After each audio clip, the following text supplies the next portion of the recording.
Olá, igreja, tudo bem? A paz do Senhor Jesus. Estamos felizes por estarmos mais uma vez nos encontrando nesse culto e felizes porque até aqui o Senhor tem nos ajudado. Já são 102 dias de isolamento social, 102 dias sem estarmos nos reunindo no nosso templo. Mas temos fé que logo, logo isso vai terminar. Que em breve nós estaremos nos reunindo, voltando a nos encontrar, é claro, com os cuidados necessários à nossa segurança, mas eu acredito que em breve isso vai acontecer. Estamos aí aguardando orientações a respeito dos decretos do município quanto à liberação dos templos e igrejas. Aqui na região, as atividades ainda estão suspensas, embora na capital algumas igrejas já estejam retornando. Vamos aguardar, mas no tempo oportuno estaremos voltando aos nossos cultos na nossa igreja. E nós contamos com vocês. Vamos continuar orando, firmes na nossa fé, nas nossas orações, porque em breve essa situação vai passar. Quero convidar você, nesse momento, a estar ofertando, realizando a sua oferta, manifestando a sua honra a Deus, através da devolução dos dízimos e ofertas. As contas da igreja vão aparecer aqui na tela e você tem a oportunidade de realizar essa oferta de maneira virtual. Eu estarei orando aqui enquanto você faz essa oferta. Meu Senhor, em nome de Jesus, Pai, eu quero agradecer a Ti, porque Tu tens cuidado de nós em todo esse tempo, em todos esses 102 dias em que estamos distantes, em que estamos isolados, Tu não tem faltado com a Tua igreja, Pai. E eu quero Te pedir que Tu continues nos abençoando e nos sustentando. Abençoe esse meu irmão, que nesse momento está fazendo essa oferta, que Tu possas guardá-lo, abençoá-lo, que possas abençoar os Teus filhos, a Tua igreja, de maneira geral, Pai. Em nome de Jesus. Amém. Que Deus te abençoe, querido. Olá, meu povo, tudo bem com vocês? Como é que vocês estão? Tudo em paz? Eu estou passando aqui para falar de um projeto, de um trabalho da Rede Alcance.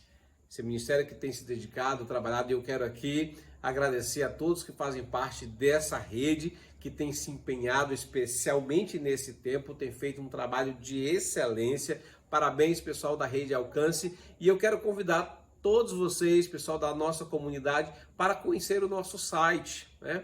Nós temos lá todas as informações das programações, o que você precisar de informação sobre a nossa igreja e programações você encontra no site. E vai aparecer aí no canto inferior direito da sua tela o QR Code, você acessa, né? Você liga a sua câmera, né, no QR Code, aí no canto direito inferior da sua tela, e com o QR Code você vai direto para o site, e nós aceitamos também sugestões. Toda sugestão é muito bem-vinda, que você quiser nos orientar, o que precisa ser inserido, melhorado, mas por favor visite o nosso site, temos todas as informações lá. Muito obrigado, Deus abençoe vocês.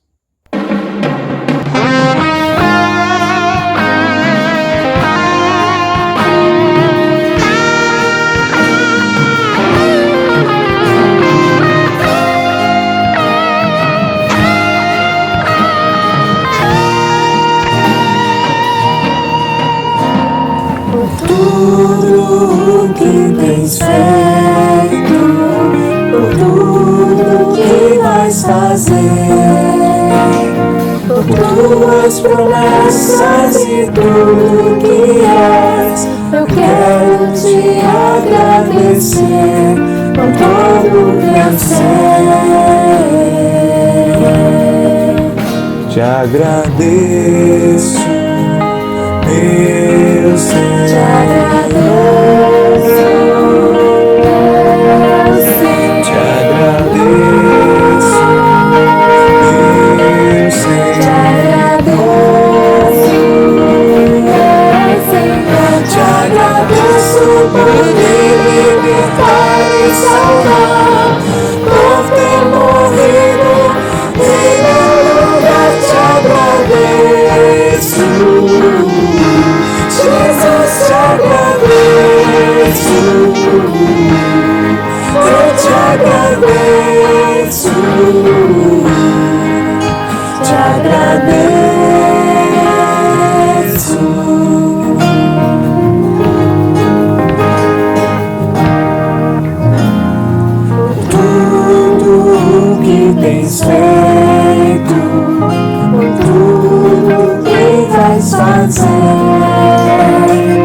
por tuas promessas e tudo que és. Eu quero te agradecer com todo o meu ser. Te agradeço, meu Senhor. Te agradeço, Te agradeço, meu Senhor. Te agradeço por me libertar e salvar, por ter morrido em meu lugar. Te agradeço, Jesus, te agradeço, eu te agradeço, te agradeço. Te agradeço, meu Senhor.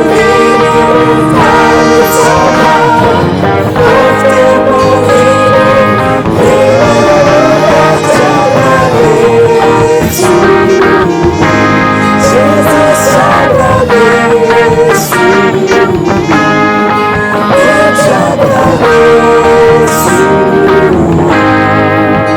te agradeço, te agradeço por me libertar e salvar, por ter morrido em meu lugar.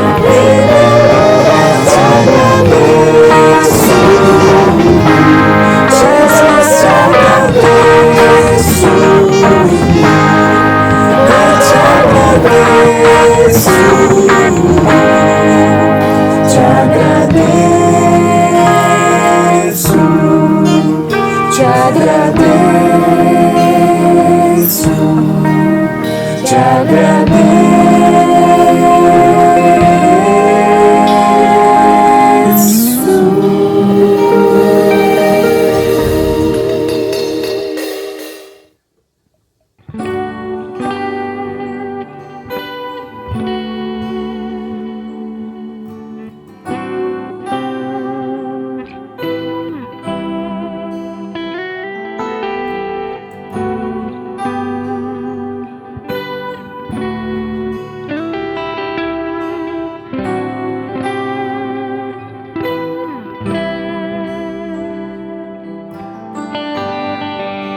O universo chora, o sol se apagou. Ali estava morto Salvador. Seu corpo lá na cruz, seu sangue derramou. O peso do pecado ele levou.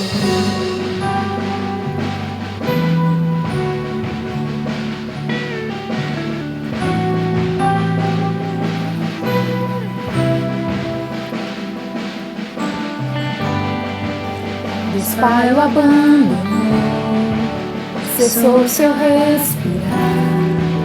Em trevas se encontrou o Filho.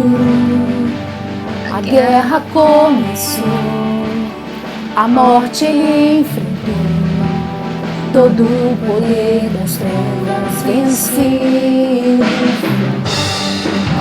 A terra estremeceu, o sepulcro se abriu e nada vencerá seu grande amor. Ó morte, onde estás? O Rei ressuscitou, ele venceu para sempre, para sempre exaltado é, para sempre adorado é, para sempre ele vive, ressuscitou.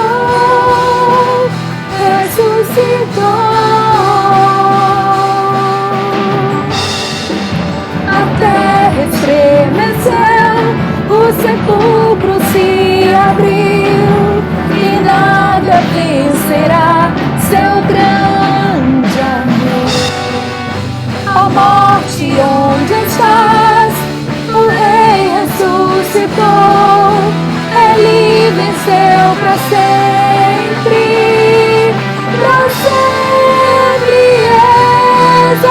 exaltado é, para sempre adorado é, para sempre Ele vive, ressuscitou.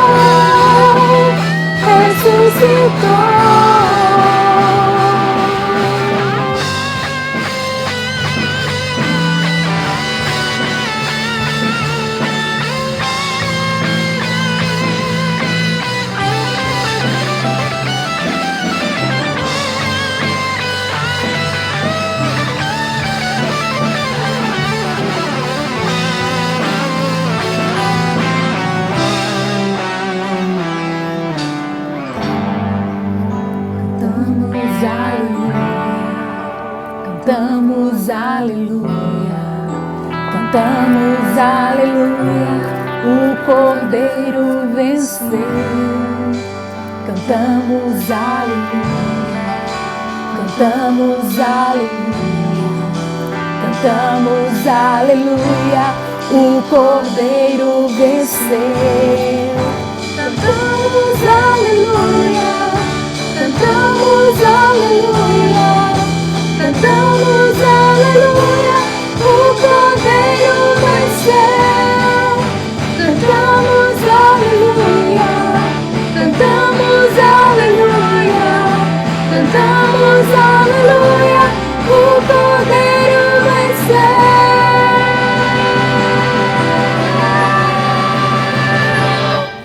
Pra sempre exaltado é, pra sempre adorado é, pra sempre Ele vive, ressuscitou, ressuscitou.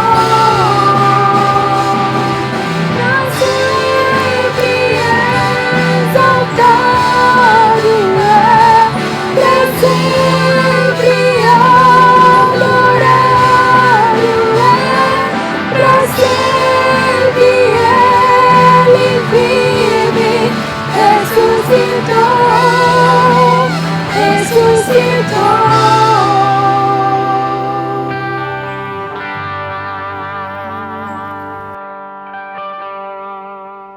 Olá, meu povo, graça e paz. Eu quero lhe cumprimentar nessa oportunidade com a doce, gloriosa e maravilhosa paz do nosso Senhor e Salvador Jesus Cristo. Pois bem, estamos aqui para meditarmos na palavra do Senhor e eu já agradeço a sua atenção, a sua disposição de fazer uma parada na sua vida para nós meditarmos na palavra do Senhor. Como não estamos mais falando sobre Sermão do Monte, né? Hoje nós vamos trabalhar um outro livro, né? Nós vamos hoje discutir uma temática fundamentada no livro. O tema da nossa reflexão de hoje é fidelidade ao Senhor em tempos de perseguição. Fidelidade ao Senhor em tempos de perseguição. Mas antes disso eu queria saber como é que você está. Como é que está a sua casa, como é que está a sua família, como é que você tem vivido nesses dias, como é que você tem se comportado diante de toda essa situação, como está o seu coração. Quero encorajá-lo, incentivá-lo a permanecer firme no Senhor, sabendo que um dia isso vai passar. 3 meses, 4 meses, não sabemos quanto tempo nós temos, já passamos as 3 meses, não sabemos quanto tempo mais nós temos, mas sabemos de uma coisa, o tempo que tivermos, Deus estará conosco. A sua presença é sobre nós, a sua mão nos sustenta, a sua mão nos protege, a sua mão provê o que de fato nós precisamos. Portanto, seja firme, permaneça firme. E antes de meditarmos nesta reflexão, meditarmos na palavra do Senhor, eu queria pedir a você para orar. Queria que nós fizéssemos uma oração. Vamos orar? Pai querido, eu quero louvar o Teu nome nesse momento. Ó Deus, sempre com gratidão no coração, porque nós entendemos que nós não temos merecimento algum, mas mesmo assim, o Senhor escolheu nos abençoar. Não podemos esquecer a tão grande bênção. Muito obrigado, Senhor, pela nossa salvação. Muito obrigado pela nossa libertação. Obrigado, Senhor, porque o nosso nome está escrito no livro da vida. Obrigado por seu cuidado, por sua bondade e misericórdia sempre estendidos sobre as nossas vidas.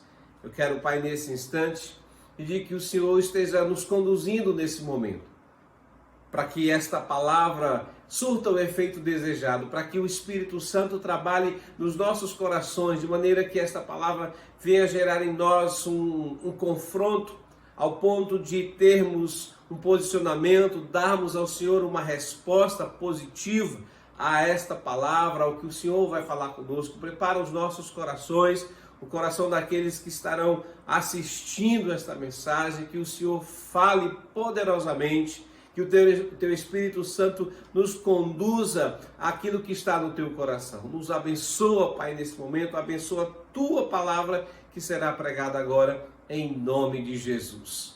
Amém e amém. Pois bem, o tema da nossa reflexão de hoje é fidelidade ao Senhor em tempos de perseguição. Nós vamos fundamentar esse tema estudando um pouco a história de uma das igrejas da Ásia, que estão registradas ali no livro de Apocalipse. Então você pode pegar a sua Bíblia, vamos lá, pegue sua Bíblia e abra lá no livro de Apocalipse, livro da revelação, esse livro que traz grandes revelações sobre os acontecimentos futuros. Então nós vamos para o livro de Apocalipse. O propósito desse livro, quando Deus traz ali a revelação para João, na ilha de Patmos, ele estava ali e Deus traz essa revelação que é endereçada, direcionada para as 7 igrejas. São 7 igrejas da Ásia, são 7 cartas. Então nós temos Filadélfia e Esmirna, nós temos Pérgamo, nós temos Éfeso, nós temos Tiatira, nós temos Sardes e nós temos Laodiceia. Então são 7 igrejas e as cartas direcionadas aos anjos, aos líderes, aos pastores dessa igreja. E é interessante que o livro trata sobre os acontecimentos dos últimos dias, os acontecimentos que viriam nos últimos dias sobre o mundo, fala de julgamento, fala de juízo, mas é interessante, e eu acredito que você já prestou atenção, que antes de falar para o mundo, antes de falar desses acontecimentos para o mundo que viria desse julgamento, o Senhor, ele fala diretamente ou especificamente para a igreja. Antes de expressar o seu julgamento para o mundo, ele manifesta aqui exortação, ele manifesta aqui orientação para a sua igreja. Então isso Pedro também já fala que o juízo começa pela casa do Senhor, o juízo começa por nós. Então nós temos aqui as 7 cartas, que elas estão nos capítulos 2 e capítulo 3, são 2 capítulos que vão tratar dessas 7 cartas. As cartas, elas têm uma característica comum, são 4 pontos que elas tratam especificamente: a apresentação, apreciação, reprovação e promessas. Todas elas tratam sobre isso. Nós temos das 7 igrejas, nós temos 2 igrejas que foram apenas elogiadas. Somente 2 dessas 7 igrejas foram apenas elogiadas, que foi a igreja de Filadélfia e a igreja de Esmirna. Nós temos 4 igrejas que receberam, além de elogios, elas foram censuradas, criticadas, exortadas. Então a igreja de Pérgamo, Éfeso, nós temos Tiatira e Sardes. E apenas uma igreja, ela recebeu censura, ela foi criticada, ela foi exortada, e a igreja famosa, que muita gente conhece, muitos de nós conhecemos, que é a de Laodiceia, né? Então é muito falado sobre a igreja de Laodiceia. Num comentário sobre o livro de Apocalipse e falando especificamente dessas cartas, nós temos aqui Hernandes Dias Lopes, ele aponta, ele apresenta para nós algo muito interessante, falando de algumas lições básicas, de algumas lições fundamentais que a gente pode tirar dessas igrejas da Ásia. Eu achei interessante, eu quero compartilhar, que eu achei que realmente tem muita valia para nós, é muito importante para nós. E o seguinte, a primeira lição que nós aprendemos é que o Senhor Jesus, ele é conhecido na igreja e através da igreja. Primeira lição que a gente aprende com as cartas, ele faz um apanhado aqui, né? Ele está tratando de uma forma panorâmica todas as igrejas, e ele diz que Jesus Cristo está no meio da sua igreja. Amém? Ninguém verá o Cristo da glória fora da igreja. A salvação é somente por meio de Jesus. Todo mundo, né? Você sabe disso. Não existe outra maneira de sermos salvos a não ser pela nossa fé na pessoa de Jesus. Não tem salvação fora de Cristo. Não há, né? A gente sabe disso. Mas também ninguém pode experimentar essa salvação, viver esta salvação, degustar essa salvação, sem que a gente faça parte da igreja, porque esta é a noiva de Cristo. Não tem como. Então, quando nós nos convertemos, nós automaticamente fazemos parte da igreja do Senhor, nós fazemos parte do corpo de Cristo. Então, não tem como a gente ficar de fora. Cristo, ele valoriza tanto a sua igreja, que ele se dá a conhecer no meio dela e não a parte dela, né? Então, Cristo se permite ser conhecido no meio da igreja. Infelizmente, a gente tem aqui uma situação, eu creio que você deve concordar comigo, muitas pessoas hoje elas querem a Cristo. Se você perguntar para as pessoas, de fato elas querem receber Cristo, mas muitas delas não estão, digamos assim, interessadas na igreja. Muitas delas querem Cristo, mas não querem igreja, e isso é totalmente inviável, isso é totalmente impossível, porque a atenção de Cristo está totalmente voltada para a sua noiva. A igreja é a noiva de Cristo e ela ocupa o centro da sua atenção. Não tem como.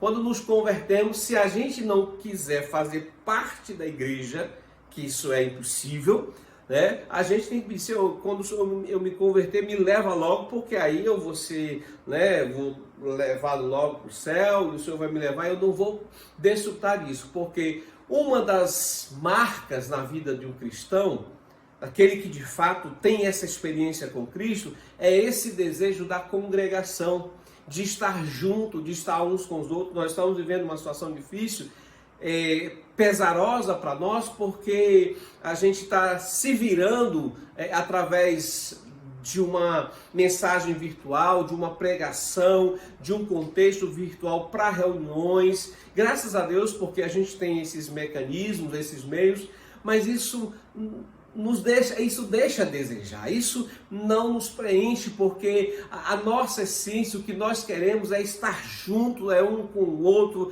é abraçar um ao outro, é estar perto um do outro, é chorar um com o outro, é se alegrar um com o outro, e essa situação fica um pouco inviável, né? Então, porque a igreja tem essa característica de comunhão, essa koinonia, isso que faz parte do seu contexto. Então essa foi a primeira lição, que Cristo está no meio da igreja, né? Cristo, ele é conhecido na igreja e através da igreja. Então não tem como nós conhecermos o Cristo, né? Não tem como nós vermos o Cristo da glória fora da igreja. A segunda lição é que ele está no meio da igreja em ação. Ele não está apenas no meio da igreja de braços cruzados, esperando que as coisas aconteçam, ou simplesmente como um mero espectador. Ele está em ação e como remédio para os males da igreja. ele se apresenta ali andando como uma ação investigatória, ele sonda a igreja porque os seus olhos são como chama de fogo, os males que se apresentam a partir do que a gente vê no relato dessas igrejas aqui da Ásia, são grandes males, perseguição, esfriamento, heresia, imoralidade, presunção e apatia. Então Cristo se apresenta para cada igreja como o remédio para o seu mal. Uma outra lição é que da mesma igreja há pessoas fiéis e infiéis. Então dentro de uma mesma igreja existem pessoas que são fiéis e outras que são infiéis. A igreja nem sempre é aquilo que aparenta ser. A partir do contexto das igrejas, nós temos uma que se achava rica. Jesus disse, você é pobre, você é miserável. E nós tínhamos outra que se considerava pobre.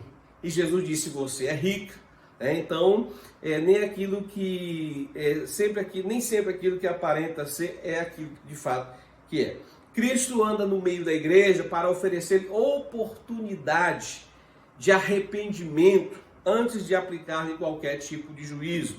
E ele anda no meio da igreja para dar gloriosas promessas aos vencedores. Então essas lições são compartilhadas, comentário de Hernandes, e eu quero trazer aqui para você, que eu acho interessante e relevante para nós. Então, depois de vermos essas lições que essas igrejas nos trazem, eu gostaria de me dedicar um pouco a apenas uma delas. Nós vamos falar, o tema da nossa mensagem, eu já disse aí no início, é fidelidade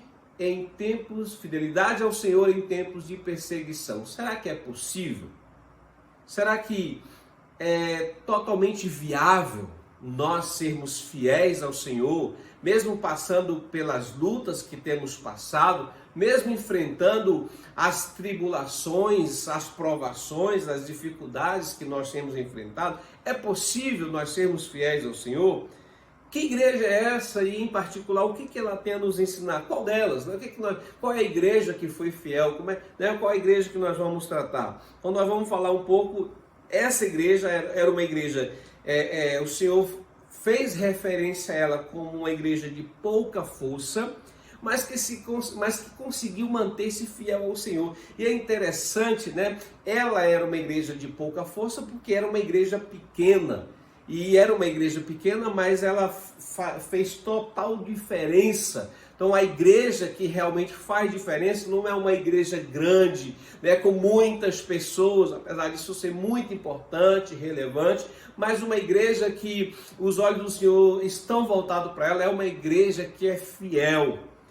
Essa era uma igreja de pouca força, porque era uma igreja pequena e era uma igreja formada por pessoas pobres. Normalmente servos e escravos faziam parte dessa igreja. Então ela vai nos ensinar que mesmo passando por grandes tribulações, nós podemos sim ser fiéis ao nosso Deus. Então nós vamos falar de qual igreja?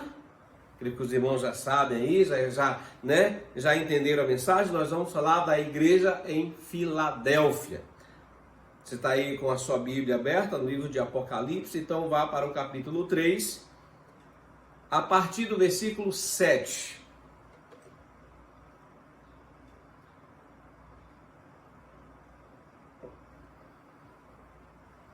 Apocalipse, capítulo 3, versículo 7. Essa era a mais jovem das 7 igrejas. Versículo 7 diz assim: ao anjo da igreja que está em Filadélfia, escreve: isso diz o que é santo, o que é verdadeiro, o que tem a chave de Davi, o que abre e ninguém fecha, e fecha e ninguém abre. Conheço as tuas obras, eis que diante de ti pus uma porta aberta, e ninguém a pode fechar, porque tenho pouca força. Porque tendo pouca força, guardaste a minha palavra e não negaste o meu nome. Eis que eu farei aos da sinagoga de Satanás, aos que se dizem judeus e não são, mas mentem. Eis que eu farei que venham e adorem e prostrado aos teus pés e saibam que eu te amo. Como guardaste a palavra da minha paciência, também eu te guardarei da hora da tentação que há de vir sobre todo o mundo, para tentar os que habitam na terra. Eis que venho sem demora, guarda o que tens, para que ninguém tome a tua coroa. A quem vencer, eu farei coluna no templo do meu Deus, e dele nunca sairá. Escreverei sobre ele o nome do meu Deus, o nome da cidade do meu Deus, a nova Jerusalém, que desce do céu do meu Deus, e também o meu novo nome. Quem tem ouvidos, ouça o que o Espírito diz às igrejas. Algumas informações sobre essa igreja. Filadélfia, ela foi fundada, a cidade em si, ela foi fundada por colonos provenientes de Pérgamo.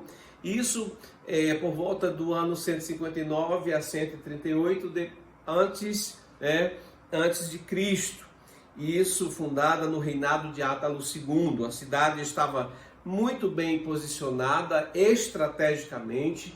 Ela estava numa rota, na principal rota do Correio Imperial de Roma, que dava segmento para o Oriente, e era uma posição estratégica porque a intenção, ao ser fundada essa cidade, era de que ela fosse ali uma disseminadora da cultura greco-asiática, implementar a cultura grega, a língua nas demais cidades próximas. Era chamada de Porta do Oriente.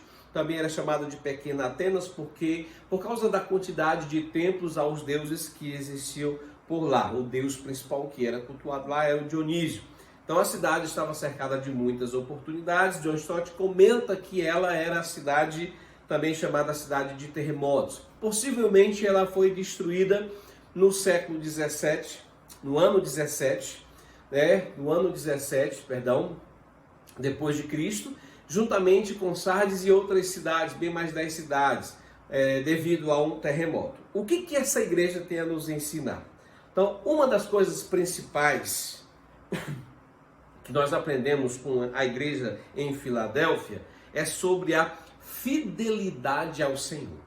Quando nós falamos de fidelidade ao Senhor, nós não nos referimos apenas à questão de dízimos e ofertas, porque isso também faz parte. Mas não apenas isso, tá? É muito mais abrangente. A fidelidade ao Senhor, a nossa fidelidade, a sua fidelidade ao Senhor, ela vai muito além do que apenas as nossas contribuições ali, que a gente tem para com o Senhor. A fidelidade, ela faz parte do caráter cristão. Todo cristão, todo filho de Deus, tem marcado ali na sua identidade a fidelidade. A gente vê isso nos exemplos dos homens do passado que a Bíblia relata. A história traz exemplos de homens e mulheres que foram fiéis. Dentro desse contexto, nós poderíamos citar Moisés, Davi e tantos outros, e poderíamos falar de Daniel. Daniel, que viveu num contexto extremamente difícil, viveu num momento também de perseguição, de cativeiro, uma situação difícil, mas Daniel mostra para nós o seu exemplo. Ele mostra para nós que é possível sim, em tempos difíceis, em tempos de perseguição, em tempos de crise, nós permanecermos fiéis ao Senhor. Existe um versículo que é muito interessante, lá no capítulo 6 de Daniel, versículo 4, eu queria ler aqui para você. Daniel 6,4 fala de algo muito interessante. Diz o seguinte: os presidentes e os sátrapas procuravam ocasião para acusar Daniel a respeito do reino. Ou seja, Daniel tinha responsabilidades, ele estava ali numa função administrativa, ele estava ali numa função importante, mas eles procuravam, mas não puderam achá-la nem culpa alguma. Aí o versículo diz, porque ele era fiel, e não se achava nele nenhum erro, nem culpa. Que interessante. Então o homem, como um de nós, estava numa posição altamente privilegiada, numa posição de honra, de alto escalão do governo do contexto babilônico, mas não se permitiu ser corrompido, porque ele tinha, digamos assim, a fidelidade fazia parte do seu caráter. Então Daniel mostrou com seu exemplo, na sua história, de que nesse mundo sim é possível nós vivermos uma vida de fidelidade ao Senhor, independente da circunstância, porque ser fiel a Deus, quando tudo vai bem, quando as coisas estão tudo ok, quando não existe pandemia, quando não existe isolamento social, quando não existem portas fechadas, é fácil. Mas a nossa fidelidade, a verdadeira fidelidade ao Senhor, ela é constante e permanece independente da situação. Como é que nós podemos caracterizar essa fidelidade? A fidelidade, ela pode ser caracterizada pela firmeza e pela certeza de propósito. A gente vê isso em Daniel. Daniel estava ali, mas ele sabia por que ele estava ali. Muitas pessoas se perdem aonde estão. Muitas vezes Deus permite que as pessoas cheguem onde chegam e elas se perdem porque elas não sabem, não conhecem o propósito para o qual o Senhor as colocou ali. Firmeza de propósito, atitude e conduta justas, devoção de alguém a uma pessoa ou a uma causa, incorruptibilidade, sinceridade, confiabilidade e pelo cumprimento das promessas e votos feitos e pela lealdade sincera. Tudo isso faz parte da fidelidade. Faz parte dessa fidelidade. E o Senhor espera isso de nós. Deus espera isso de você. Deus espera isso de mim. Deus espera que nós sejamos fiéis. Salmo 101, versículo 6. O salmista diz que os olhos do Senhor procuram os fiéis da terra.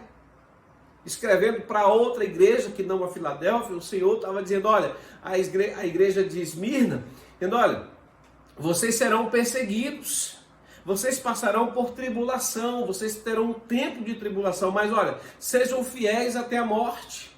Sejam fiéis até a morte. Paulo, quando escreve aos Coríntios, falando dos líderes, dos dispenseiros, do ministério, do líder de ministério, ele diz, olha, o que se espera desse dispenseiro, desse líder, é que ele seja encontrado fiel. O Senhor espera de nós essa fidelidade. Na maioria das vezes, nós esperamos de Deus uma resposta para conosco quando nós estamos passando por momentos difíceis, assim, tipo como esse. Então nós queremos que Deus faça isso, nós queremos que Deus faça aquilo, e olha, que Deus se manifeste em nosso favor de uma forma, se posicione de uma forma ou de outra. E Ele sempre se manifesta de acordo com o seu caráter, de acordo com o seu propósito. Mas em contrapartida, qual tem sido a nossa postura para com o Senhor? Deus, Ele é fiel, Ele é provedor, Ele é protetor, Ele cuida, independente de qualquer situação. Agora, qual é a nossa resposta? Nós, que esperamos isso do Senhor, qual é a postura que nós estamos tendo diante do Senhor? Nós só queremos que Ele faça, que Ele se posicione, mas qual é o seu posicionamento? Você tem conseguido manter a sua fidelidade? Você que começou na caminhada, começou nessa fidelidade, você mantém-se fiel ao Senhor? A igreja de Filadélfia, ela nos ensina que é possível, apesar da pouca força, apesar de não termos muitas condições, mesmo com pouca força, é possível sim em tempos de crises, é possível em tempos de pandemia, de isolamento, de portas fechadas, é possível nós nos mantermos fiéis ao Senhor. Ela também nos ensina que essa fidelidade vale a pena, porque valiosas e preciosas promessas são trazidas àqueles que são fiéis ao Senhor. A gente vai ver aqui no decorrer da carta. Então eu queria que você voltasse para o texto, lá no versículo 7. Cristo se apresenta de uma maneira diferente, de forma diferente, para cada igreja. Interessante, são 7 igrejas. E, por exemplo, para a igreja em Sardes ele diz, aquele que tem os 7 Espíritos de Deus e as 7 estrelas. Para a igreja de Laodiceia ele diz, aquele que é o Amém, a testemunha fiel e verdadeira, é o princípio da criação de Deus. A igreja de Éfeso, ele diz, aquele que tem na destra as 7 estrelas e anda no meio dos 7 castiçais de ouro.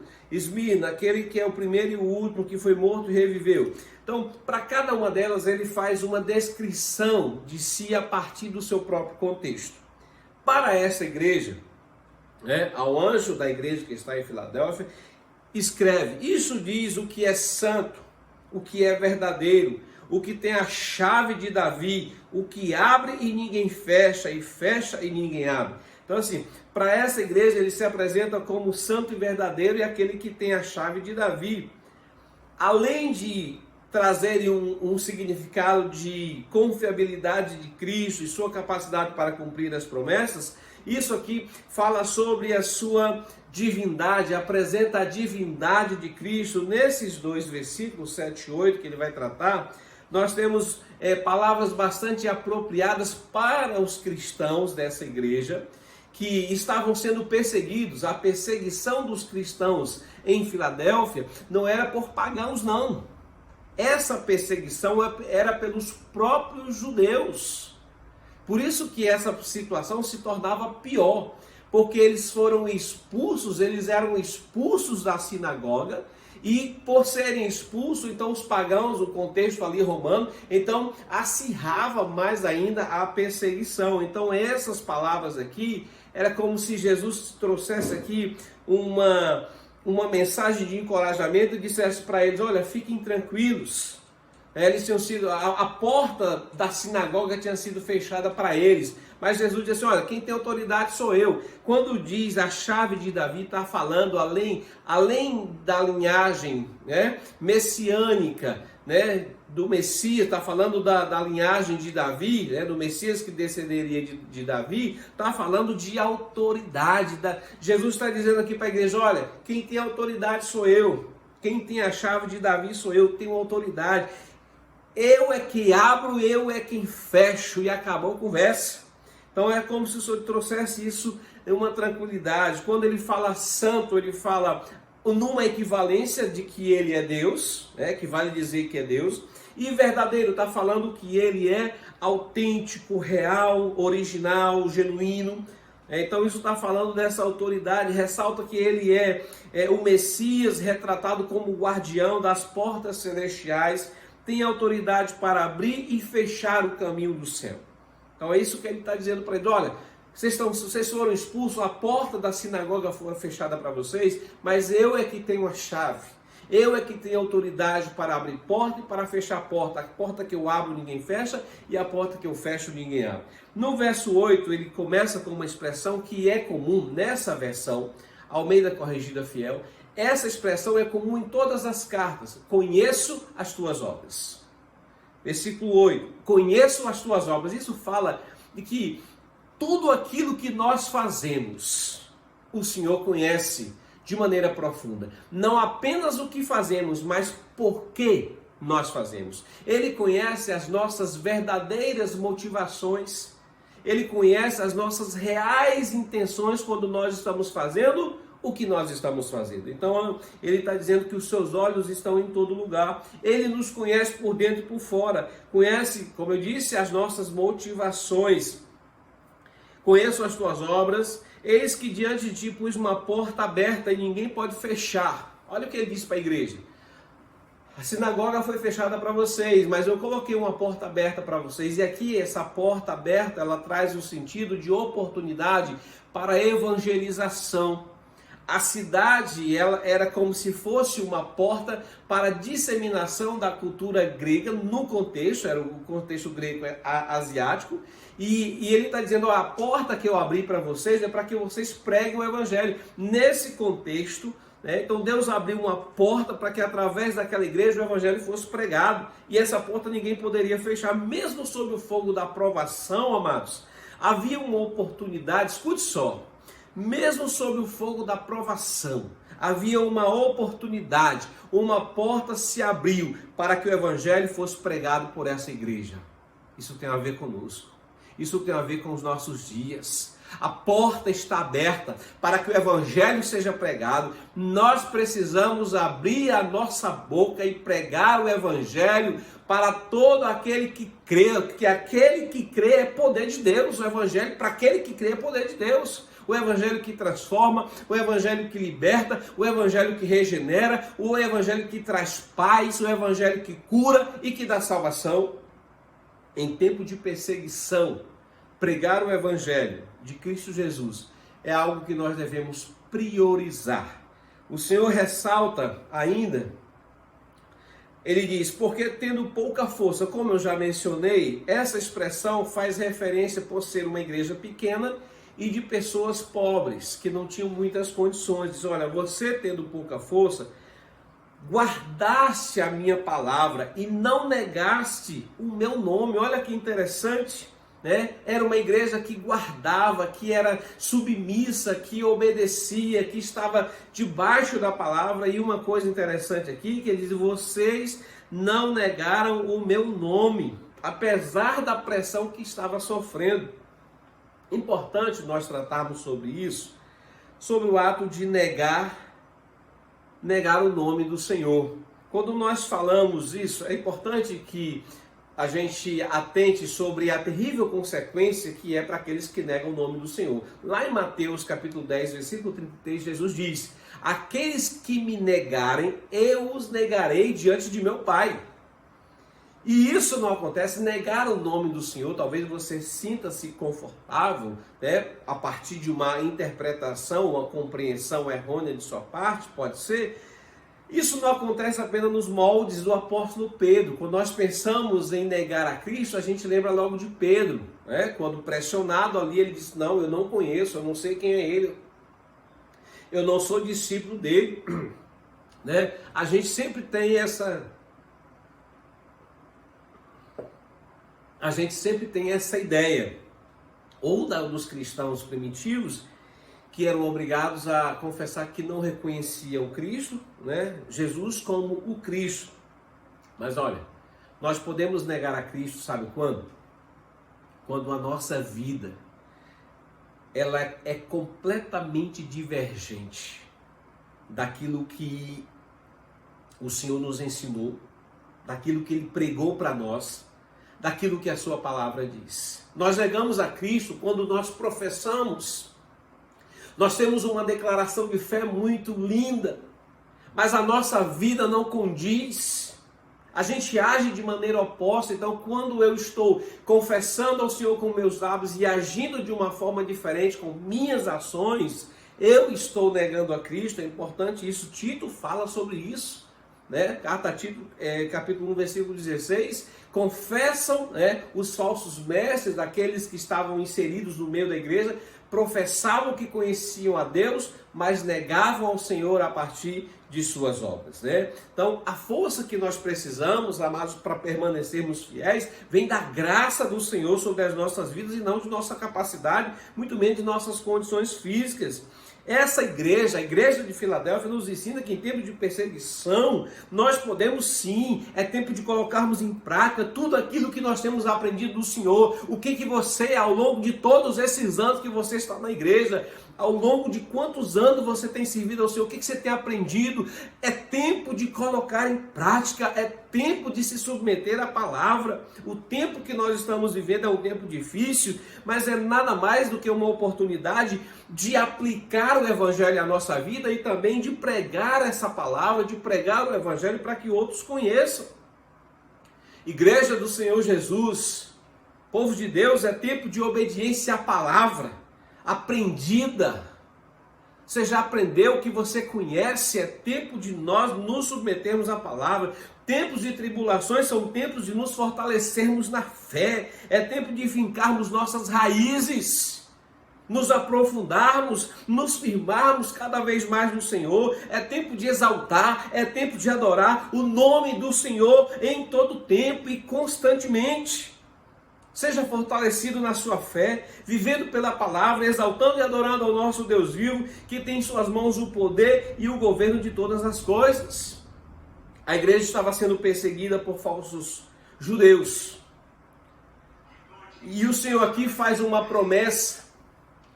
O Senhor aqui faz uma promessa para aquela igreja. Diz: olha, eu vou honrar vocês diante dos inimigos.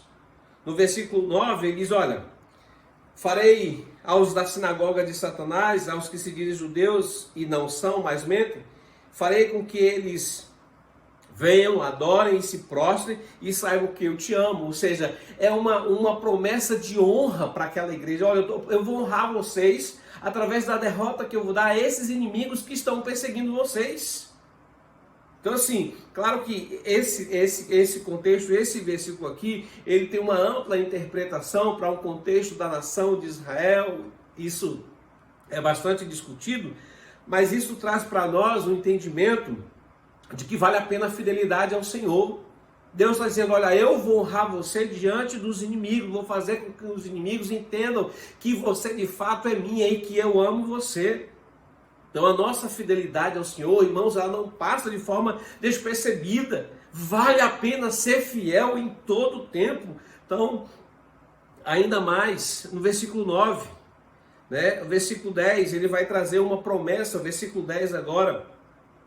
Como guardaste a palavra da minha paciência? A palavra da minha paciência faz referência ao Evangelho de Cristo.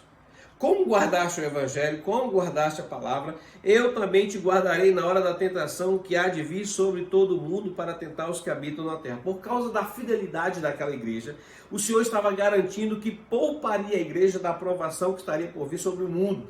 Temos dois sentidos para essa interpretação, temos duas linhas.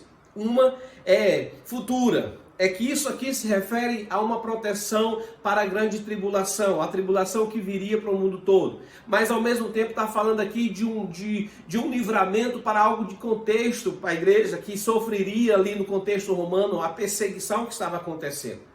Então Deus está trazendo uma promessa maravilhosa à igreja fiel. O Senhor pode nos guardar tanto da provação quanto na provação. Aí no versículo 11, ele diz, né, para trazer encorajamento, para trazer conforto e consolo à igreja. Veja o que diz o versículo 11.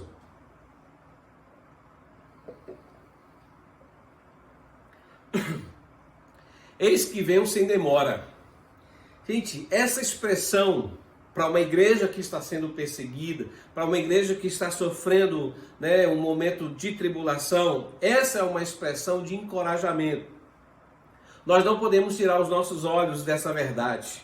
Além de nos fortalecer a esperança, essa verdade nos encoraja e nos dá força em face das lutas e perseguições que nós estamos enfrentando. A perspectiva, isso aqui, é ter a perspectiva da volta do nosso Senhor. Ter essa perspectiva serve para nós como um bálsamo poderoso em nossos corações sofridos pelas lutas e perseguições. Ainda no versículo 11 ele diz, olha, veio sem demora, guarda o que tens, ou seja, conserva o que você tem. Ele está trazendo uma orientação para que a igreja pudesse guardar aquilo que de tão precioso ela tinha, a obediência, a lealdade, a perseverança, a determinação, a coragem, a disposição. Era isso que a igreja deveria guardar. O que nós temos hoje que precisamos guardar? O que nós temos hoje que nós precisamos guardar? Então nós temos aqui, versículo 12, aí nós temos as promessas de honra para aqueles que venceram. Ao que vencer, eu farei coluna no templo do meu Deus, e dele nunca sairá. Escreverei sobre ele o nome do meu Deus e o nome da cidade do meu Deus, a nova Jerusalém que desce do céu do meu Deus e também o meu novo nome. E aqui são promessas de que eles seriam honrados, teriam permanência e estabilidade na presença do Senhor, teriam comunhão constante na presença do Senhor, seriam consagrados ao Senhor, teriam uma cidade eterna, teriam uma cidade intransferível e teriam uma revelação completa da pessoa de Jesus. E ele vai finalizar a carta com o versículo 13, como ele finalizou todas as outras. Quem tem ouvidos, ouça o que o Espírito diz às igrejas. Estamos com os nossos ouvidos atentos para a palavra do nosso Senhor. Uma igreja tão pequena, com pessoas tão carentes, com tantas dificuldades, passando por situações totalmente diferentes das nossas e bem piores, mas era uma igreja fiel. O Senhor espera de mim e de você fidelidade. Sejamos fiéis ao Senhor, sejamos fiéis à sua palavra. Vale a pena, meu irmão, permanecer fiel. Se você tem vacilado nisso, se arrependa. É hora de nos arrependermos, é hora de nós pedirmos perdão ao Senhor. Se nós não temos sido leais ao Senhor, se não temos sido fiéis ao Deus, ao compromisso que nós assumimos com o Senhor, é hora de arrependermos. É hora de pedirmos perdão ao Senhor e voltarmos para o caminho da fidelidade. Assim como a história dessa igreja traz para nós tantas lições de que vale a pena a nossa fidelidade, nós precisamos buscar a fidelidade. Sejamos fiéis ao Senhor, seja fiel ao Senhor. Vale a pena nós honrarmos um compromisso que nós um dia assumimos com o Senhor. Vamos orar? Pai, eu te agradeço pela tua palavra, eu te agradeço por esse momento em que nós estamos meditando sobre a fidelidade ao Senhor. A partir desse contexto histórico narrado na tua palavra da igreja em Filadélfia. Vale a pena sermos fiéis. O Senhor honra a nossa fidelidade. Eu oro para que o Senhor nos ajude, mesmo em tempos de pressão, de dificuldade, de tribulação, de crise. Nos ajude, Senhor, a sermos fiéis ao Senhor, porque o Senhor em todo o tempo é fiel para conosco. Nos abençoa, Pai, abençoa o teu povo, abençoa a tua igreja, no nome de Jesus. Que o amor do nosso Deus, o amor imensurável, que a graça do Filho Jesus e a comunhão e a consolação do Espírito Santo seja sobre nós, seja sobre você e a sua casa hoje, para todo sempre. Amém e amém. Deus te abençoe no nome de Jesus.